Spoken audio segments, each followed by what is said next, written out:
गरीब लोक दुख बुझुवा सोसाइटी आज आसी पहुंचती किसी सामान नहीं लोक मैंने केमती मासकर जो खाद्य कि दिन पूर्व बंद होता से नहीं किसी लोक मान संस्था थाई जमती भाई आनिक जिनस पहुंचेले सी जो जो दि जाए अर्थ दि जाए जिनस नहीं पहुंचापी से बाटर हड़प कर दिखती जोटा आज सोसाइटी को बदनामी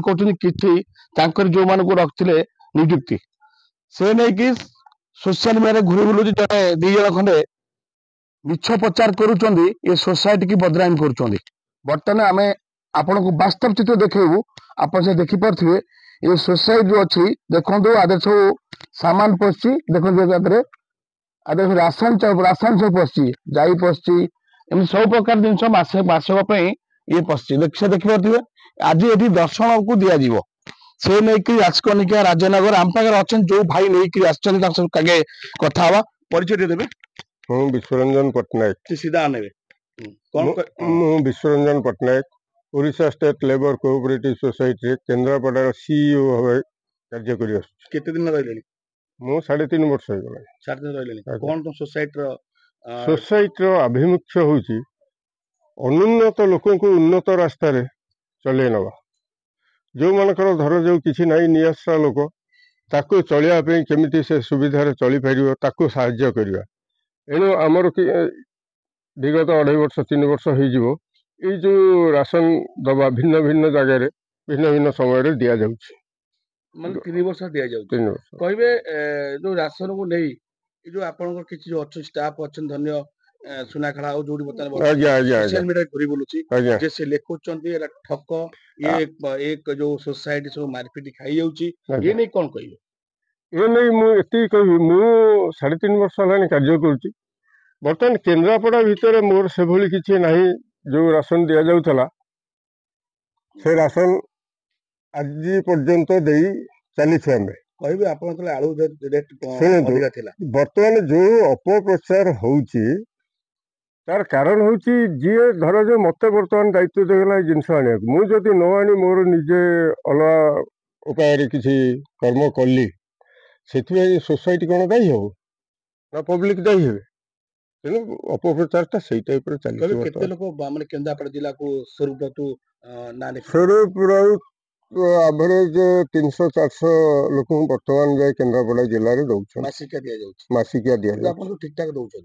हाँ ठीक ठाक चलती तो असुविधा किसी नहीं तो आज पर्यंत मुझे जानवर सोसाइटी ठीक अच्छे सोसाइटी ता जगह ठीक किंतु सोसाइटी एतिकी जो मैंने सोसाइटी काम कले से सोसाइटी 24 घंटा देखुची ना जगुची से जहाँ कले जोटा कि इम्पैक्ट पड़ुची पब्लिक ऊपर किंतु एति कहबी जो माने कार्य करूछंती तांको एगेंस्ट सख्त कार्य करा बर्तमान तो आम कंप्लेन दि जाइए केस दि जाइए किंतु सीधा सड़क शुणी जहाँ कहले बर्तमान जो अच्छा बुढ़ा जिन देखा देख से देखिपे जो भिन्नक्षम सीधा ना देखो भिन्नक्षम देखो से कौ भाई आगे आसपाई कौन तुम घर कौटी कथा कही पार्छ भगवानपुर भगवानपुर कौन आज कौन पे आस सौदा सौदा पैसा दे नौ ना मागणा नौ मागणा केते नौ आगु नौल नौ क्या धन्यवाद देवे सूर्य तू देवे कहीं से माने तुम दुख सुख बुझे से आसुना घर कहीं मिछ केस फसई दीन आसुना तो गणमाध्यम बहुत चर्चा विषय होता से नहीं कहीं स्वरूप बाबू ये आसुना जेहेतु कि से गरीब दुख बुझुं बोली किसी लोक लगी पड़े गोटे कथा से किसी कौ कारण किसी असुविधा बर्तमान अच्छा ना कहे सस्मिता बारिक कौन कोठी सौदा माने सौदा दुकान को न पे ना मैं राशन सौदा नबे सोसाइटी तरफ सौदा पे आसी सौरभ सार ये संस्था ये करथले मो स्वामी 3 वर्ष होला एक्सपायर म जाई मो दुटा दुई पुओ झियो से से बहुत सहज साहाଯ୍य करथले एटी किछि दिन हबो से टिके आसी परना तो मिछ खे से ता फसई दिया जाईची से गाँ को आसी परनाती गाँ को न आसी भी से 10 जन स्त्री लोकन दुख बुझुचंती से का मार्फत द्वारा भी सौदा पठेई पारचंती आ 10 जनकर दुखी दुख बुझी पारचंती सेमती ठाकुर डाकुची सेम समस्त दुख बुझंतु शीघ्र शीघ्र घर को पळे आसंतु। ଯାହା କହିଲେ ବର୍ତ୍ତମାନ ପାଇଁ ଆମ ପାଖରେ ଜଣେ ଅଛନ୍ତି ଟିକେ ଟିକେ ଆସିବେ ଟିକେ ନା ଟିକେ କହିବେ ମଞ୍ଜୁଲତା ରାଉତ କୋଉଠିକି ଆସିଛ ସଉଦା ପାଇଁ ସୋସାଇଟି ୟୁନାଇଟେଡ୍ ସୋସାଇଟି ଆମର ନଉଛନ୍ତି ନଉଛନ୍ତି ସୁରପୁର ଦଉଛନ୍ତି ଆଉ। କେତେ ଖୁସି ଅଛନ୍ତି ବହୁତ ଖୁସି ଅଛୁ ଏଇ ଦୁଃଖ ହଉଛି କଣ ଆସୁନାହାନ୍ତି ଘରକୁ ବୋଲି ଆଉ ଦୁଃଖ ଲାଗୁଛି ଦୁଃଖ ଲାଗୁଛି। ହଁ ସିଏ ଶୁଣିବ ଯାହା କହିଲେ ବର୍ତ୍ତମାନ ଏଇଠି ଆମେ କହି ରଖୁଛୁ ଯେହେତୁ କି ଯିଏ ଭଲ କାମ କରୁଛି ଯେ ସୋସାଇଟିରୁ ଆଣିକି ଯୋଉ ବର୍ତ୍ତମାନ କୁହନ୍ତୁ 300 ରୁ 400 ନା କେତେ କହୁଥିଲେ 300 କେନ୍ଦ୍ରାପଡ଼ା ଜିଲ୍ଲାରେ 300 ରୁ 400 ଲୋକଙ୍କୁ ମାସିକିଆ ରାସନ ଦିଆଯାଉଛି ଏଗୁଡା ଛୋଟ କଥା ନୁହେଁ ଏଟା ବଡ କଥା ଏମିତି ଓଡିଶାରେ ସବୁ ଗଳି କନ୍ଦିରେ ଏମିତି ଯୋଉମାନେ ଗରିବ ଲୋକ ଅସହାୟ ଲୋକ ତାଙ୍କର କେହି ନାହାନ୍ତି ଚଳିବା ପାଇଁ ସେ ନେଇକରି ସୋସାଇଟି ହାତ ବଢଉଛି ଯୋଉ ସୋସାଇଟି ବର୍ତ୍ତମାନ ବି ତାଙ୍କ ନାଁରେ କିଛି ଲାଗି ପଡିଛନ୍ତି ତାଙ୍କ ପାଖରେ ଥିବା ଲୋକ ଯାହାକୁ ନିଯୁକ୍ତି ରଖିଥିଲେ ସେମାନେ ଖାଇ ଖାଇ ତାଙ୍କ ପେଟ ଫୁଲେଇଲେ ଏବେ ତାଙ୍କ ପଟରେ ଲାଗି ଯାଇଛନ୍ତି କେମିତି ସୋସାଇଟି ବଦଳି ହବା ପାଇଁ ଯେହେତୁ କି ସୋସାଇଟି ତାଙ୍କ ତରଫରୁ ଏଫଆଇଆର ରୁଜ୍ କରିଛନ୍ତି ଦେଖିବାକୁ ବାକି ହେଲା ଯୋଉ ଭୁବନେଶ୍ୱର ଏଫଆଇଆର ରୁଜ୍ କରାଯାଇଛି କେତେ ଦୂର ତାଙ୍କୁ ଆରେଷ୍ଟ କରାଯାଉଛି ଯୋଉ ବ୍ୟକ୍ତି ଆମକୁ ଖାଇ କିମ୍ବା ଲୋକଙ୍କଠୁ ପଇସା ଆଦାୟ କରିବା ଚାକିରି କରିବା ଆଦାୟ କରିବା କିମ୍ବା ଯୋଉ ରାସନ ଗରିବ ଲୋକଙ୍କର ଖାଇବା ସେ ନେଇକି ତାଙ୍କୁ କେବେ ଆରେଷ୍ଟ କରାଯାଉଛି ସେ ନେଇକି ବଡ ପ୍ରଶ୍ନ ଉଠୁଛି ସୋସାଇଟି କି ଯିଏ ବଦନାମ କରୁଛି ସେ ତୁରନ୍ତ ଜେଲ ଯିବା ନିହାତି ଆବଶ୍ୟକ ଦେଖିବାକୁ ବାକି ହେଲା ଏମିତି ସୋସାଇଟି ଭଲ କାମ କରନ୍ତୁ ସୌରଭଙ୍କୁ ଆମେ ବି ଷ୍ଟାର ଓଡିଶା ନ୍ୟୁଜ୍ ପରିବାର ମାନେ ଧନ୍ୟବାଦ ଜଣାଉଛୁ ଯାହା ହଉ ଜଣେ କୋଉ ଲୋକଙ୍କର ଆଖିରୁ ଲୁହ ପଳେଇ ଯାଉଛି ଯେହେତୁ ସୌରଭ ଏବେ ଭଗବାନପୁର ତାଙ୍କ ନିଜ ଘର ନିଜ ସ୍ଥାନରେ ଆସି ପହଞ୍ଚୁ ଯେ ଏଠି ତାଙ୍କ ଠାକୁରାଣୀ ପାଖରେ ପହଞ୍ଚୁ ଆସିଥିଲି ସଉଦାପତ୍ର ସୌଦାପତ୍ର କଣ ନେବେ ଯୋଉ ଦିଅନ୍ତି କେତେ ଟଙ୍କା ଆଣିଛ ସୌଦା ନେବା ପାଇଁ ଟଙ୍କା କାହିଁ ନେବି ମତେ ଦିଅନ୍ତି ମୋର ତ କେହି ନାହାନ୍ତି ପୁଅ ନାହିଁ ସ୍ୱାମୀ ନାହିଁ ଦିଅନ୍ତି ମୁଁ ଗୋଟେ ଚଳେ ଆଉ କଣ ଚଳ କାନ୍ଦୁଛ କାହିଁକି କାନ୍ଦିଲି ପୁଅଟା କଥା ମନେ ପଇଲା ସେ ତା ସାଙ୍ଗ ଏକା ସାଙ୍ଗ ଆମର ଏକା ଘର ଆଉ ମୁଁ ଟିକେ ଦୁଃଖରେ ରହିଯାଇଛି ମତେ କାନ୍ଦ ମାଡୁଛି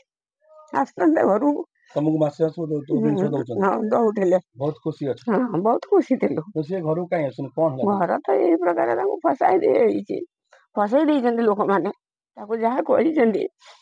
ଖାଇଲେ ପିଇଲେ ସେସବୁ ତାଙ୍କୁ ବହୁତ ବଦନାମି ଦେଇଦେଲେ ଆଡେ ବି ଯୋଉ ଗରିବ ଲୋକମାନଙ୍କୁ ଦେଲେ ଲୋକମାନେ ଅହଙ୍କାରରେ ଏମିତିଆ କାମ କଲେ ଆଉ ସେମାନେ ଚାହୁଁଥିଲେ କଣ ଆମେ ସେଇଟାକୁ ଭୁକ୍ତଭୋଗୀ କରିବା ପାଇଁ କିନ୍ତୁ ସିଏ ଆଉ ପାଇପାରିଲେନି ତମ ମାନଙ୍କର ଆଶୀର୍ବାଦ ତାଙ୍କ ଉପରେ ଅଛି ତ ନିଶ୍ଚୟ ଆଶୀର୍ବାଦ ଅଛି ଅସୁବିଧା କଣ ଅଛି ଆଜି ନହେଲେ କାଲି ତ ଆସିବ ଇନଚାର୍ଜରେ ଅଛି କୋଉ କୋଉ ବ୍ଲକ ମାର୍ସାଘାଇ ମହାକୋଡା କଣ କୁହାଯାଇ ଭଗବାନପୁର ଯାଇଥିଲେ ଯୋଉ ସୋସାଇଟି ତରଫରୁ ଯୋଉ ଖାଦ୍ୟ ଆସିଛି ଯୋଉ ଆମର ରାସନ ଆଇଛି ଦବା ପାଇଁ ସବୁ ମହିଳା ମାନଙ୍କର କଣ କହିବେ ଆଜ୍ଞା ଏଠି ଯିଏ ଇନଚାର୍ଜ ଥିଲେ ତାଙ୍କ ଜରିଆରେ ସାଧାରଣ ଲୋକଙ୍କ ପାଇଁ ସାହାଯ୍ୟ ସହଯୋଗ ପଠାଯାଉଛି ସୋସାଇଟି ତରଫରୁ